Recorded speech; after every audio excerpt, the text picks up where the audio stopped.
up, YouTube and Podcast Nation? Welcome to From Setbacks to Success YouTube channel and podcast.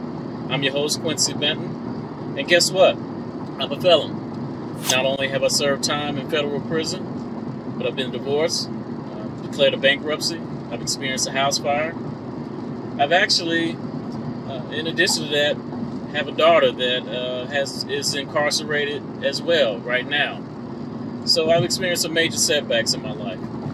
Some of you too, probably watching right now, have experienced some major setbacks in your lives as well. But I want you to know, with this channel, we're here to give you hope and to give you a way to get through the interviews and the episodes like the one that you'll see today. We will give you tips, strategies, and just overall success strategies that'll help you get back in the game and succeed. If this sounds like content that you'll be interested in, please smash that like button and press the subscribe button. We would love to have you as a part of our community. So with that said, I am actually en route to see my daughter, Savannah. She is presently incarcerated at a women's Georgia prison in North Georgia. She is actually on year 5 of a 10-year sentence. And so this is my second time visiting her here at that prison. The first time that I visited her, I actually documented that in a 3-part series that you can see also on our channel. It was my first time visiting her or seeing her in 7 years. It was a very emotional time for me. Didn't know that it was going to be that emotional, but it absolutely was. But this is the second time. I don't feel like it's going to probably be as emotional. I mean, I will absolutely be happy to see her. I know she'll be happy to see me, as she doesn't get very many visits. And many of the women here at the Georgia facilities are not able to receive a lot of visits, particularly in the past 2 years, from 2020 to now 2021.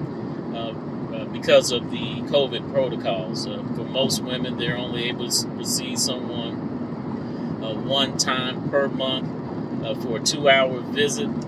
And for a lot of them, for the entire year of 2020, they weren't able to receive visits at all. And for anyone that has served time, you know how important it is to have visits, what it can do to your morale, and just kind of boost your overall just feelings. And seeing people and your loved ones, you can't even describe it. It's just priceless. So again, this will be our second visit this year. While I've been in town, and also just in this whole process of just kind of figuring out, you know, I'm originally from Oklahoma. I currently live in Oklahoma. She's here in Georgia. I used to live in Georgia for 20 plus years, so you know, my children were born here. And so, but being in Oklahoma is just you're not really up to date in terms of what's going on in Georgia with the prison system. And unfortunately, in Georgia right now, the Georgia Department of Corrections is just in just in shambles. I mean, there's killing going on. Lots of young men and women are dying in these prisons. The conditions overall are just horrific. My daughter even talked to me of just the different things that are going on. They're not receiving, adequate food. They're not receiving adequate feminine hygiene products. It's just it's just deplorable conditions overall. That's what's going on here. To the point, or to the effect that they're actually currently are beginning a United States Department of Justice investigation into the conditions here in Georgia in an attempt to try to rectify a lot of the problems that are taking place here. But I mean, share all that to say, it's really kind of from an out-of-state difficult to try to keep a kind of in sync or just up to date of what's going on. And there have been some instrumental organizations, and I want to give them shout out, like absolutely, just praise them to the utmost of praise for the work that they're doing to educate our community, educate people who have loved ones, and just the state of Georgia and our nation overall, of what these conditions are and what can be done to make those better. So big shout out to the Southern Center of Human Rights. I will put a link in the description, actually on this video, to where you can link up with them. They're a phenomenal organization that they're doing with a huge staff and legal team that are committed to doing the things, doing the work that's required to make the situations and improve the conditions for the men and women who are serving time in Georgia's Department of Corrections. So big shout out to them. They've been an awesome resource to me. Caitlin Childs, Paige Dukes, Walisha Wilson, and I mean, they're just phenomenal people, every single one of them that I've met from there. Also big shout out to, again, someone that I've interviewed from one of my previous episodes. She actually did time, 26 years in the Georgia Department of Corrections. Her name is Karima Hanifa. She is currently with Iman Central. I'll put another link in the description to Iman Central. Karima's awesome. Just, really, she's used her second chance. She had 2 life sentences. Was paroled and pardoned from those sentences, life sentences, and after doing 26 years in prison, and she is on leading the effort for a lot of people to educate and change the conditions that are going on currently in the Georgia Department of Corrections. So big shout out to you, Karima. And then also I want to give another big shout out to 2 other organizations. One is going to be They Have No Voices. Big shout out to you, Susan, and what you're doing with the work with They Have No Voices. Again, I'll put a link to them. They're a Facebook group for people who have loved ones that are incarcerated. So if you are in a situation, you have a loved one in Georgia that and you're wanting to kind of keep abreast of what's going on, specifically and network with other people who are going through the same thing, absolutely join their group. Again, They Have No Voices, awesome organization. And then last, I want to give another shout out to Walisha Wilson over at All of Us or None, the Atlanta chapter. And Walisha is someone that I actually am scheduled to do an interview with, and she is phenomenal. She's so just a powerhouse, as a lot of people have described her. I can't wait till you see the interview that I have with her, and I will actually probably include a link in the description as well to her interview, because she has so much information to give you about all of the legislative things that are going on in Georgia as it relates to improving the overall conditions and environment for incarcerated individuals, returning citizens, etc. So that's there. But anyway, I'm en route to see her. I think that this is again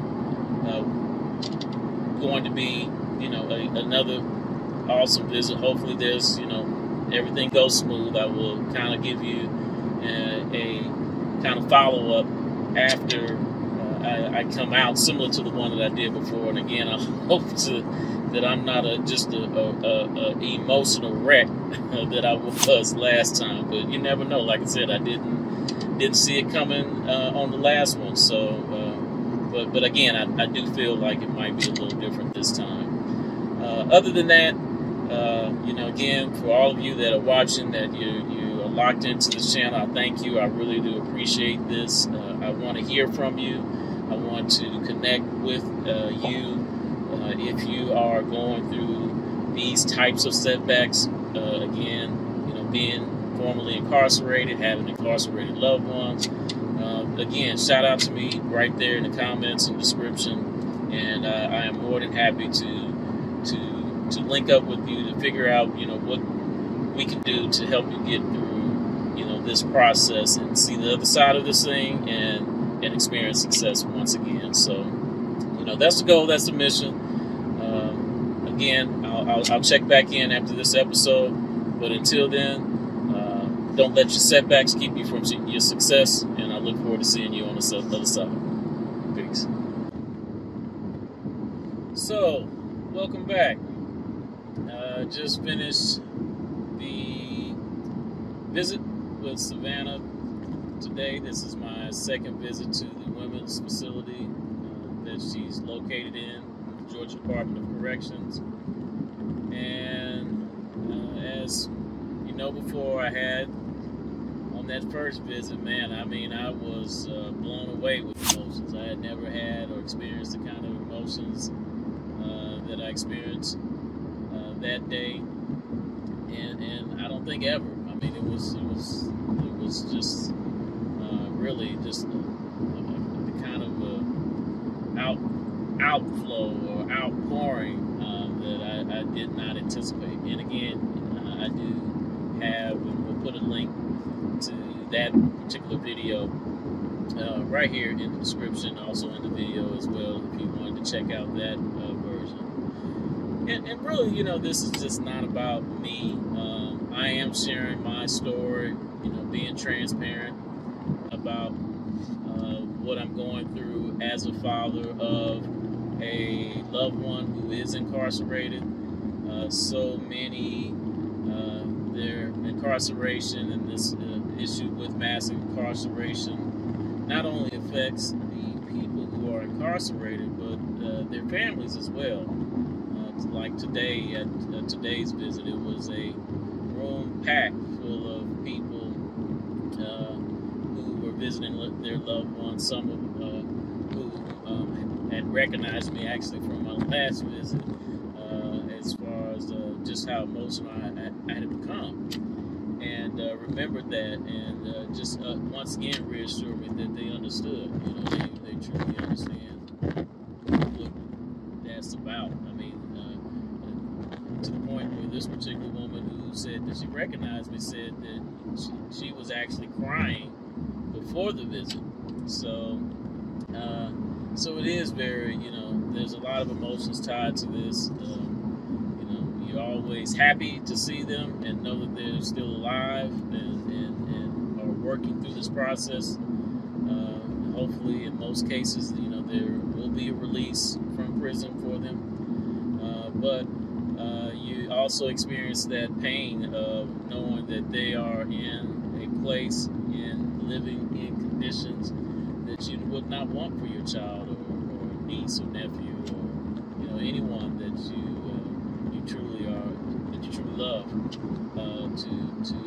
to have to live in. And so with that, you know, this is not, again, just not about me.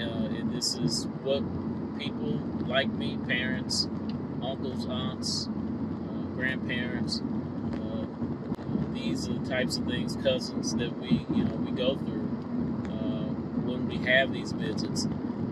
So, you know, I just wanted to bring light to that, so that you know that if you're watching this and you're in a similar situation, you're not alone. You know, you're not alone in what's going on and how you're feeling.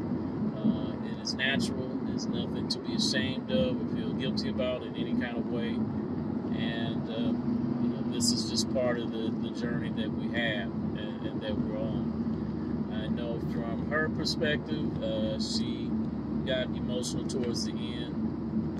She said she was really happy with the visit this time. The vending machines were back on. Thank you, GDOC,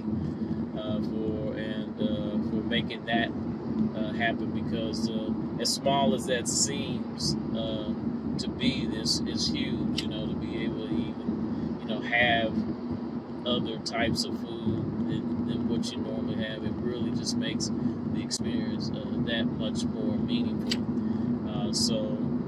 So I know she was excited about, you know, getting to the vending machines and having some of those other, you know, options, food options that are there in the visiting room. I know that the conversations that you're able to have, just compared to having them on the phone, which are very limited, short types of conversations, the quality of conversations are so much better face-to-face and in person, because you can, you know, see the person's facial reactions and, you know, expressions, and, you know, you just don't get all of that on a phone call. So I know all of that makes a real big difference, and then, you know, to you know, be able to hug your loved one is you know, is a true value as well with the face-to-face visits. So anyway, that's kind of where we are right now. Again, I feel blessed and fortunate to be able to have had a visit than not a visit. I do think hopefully they will push more, GDOC will push more to make these visits more available for